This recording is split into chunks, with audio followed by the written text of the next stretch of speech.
নতুন একটি দিন মানেই নতুন শুরু। জানালা দিয়ে আসা আলো যেন মনে করিয়ে দেয় জীবন প্রতিদিনই নতুন করে শুরু করার সুযোগ। হ্যালো এভরিওয়ান, আসসালামু আলাইকুম। আজকে আবারও একটি মর্নিং ব্লগ নিয়ে চলে আসলাম। সকালের শুরুতে আমি চেষ্টা করি এক গ্লাস লেবু পানি খেতে।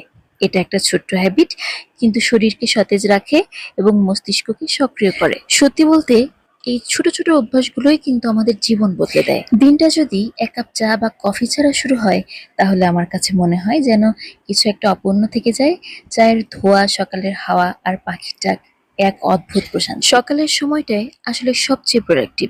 তাই আমি চেষ্টা করি পড়াশোনা, লেখা আর নতুন কোনো কন্টেন্ট আইডিয়া এই সময় শুরু করতে। দিনের প্রথম ১.৫-২ ঘন্টা কাজে লাগাতে পারলে বাকি সময়টা অনেক সহজ মনে হয়। আমরা অনেক সময় অভিযোগ করি না, দিনটা ভালো যাচ্ছে না, মন খারাপ লাগছে। অথচ সত্যি কথা হলো, দিনটা কেমন যাবে সেটা অনেকটাই নির্ভর করে সকাল কেমন কাটলো তার উপর। তাই সকালটা হোক ইতিবাচক চিন্তার এবং সুন্দর কিছু অভ্যাস। এই ছিল আমার আজকের সকালের কিছু মুহূর্ত। আশা করি আপনাদের সকালের শুরুটাও হবে ভালোবাসা, শান্তি আর অনুপ্রেরণায় ভরা। আপনার আজকের দিনটা শুভ হোক। দেখা হবে পরের ব্লগে। সেই পর্যন্ত সুস্থ থাকুন, ভালো থাকুন। আল্লাহ হাফেজ।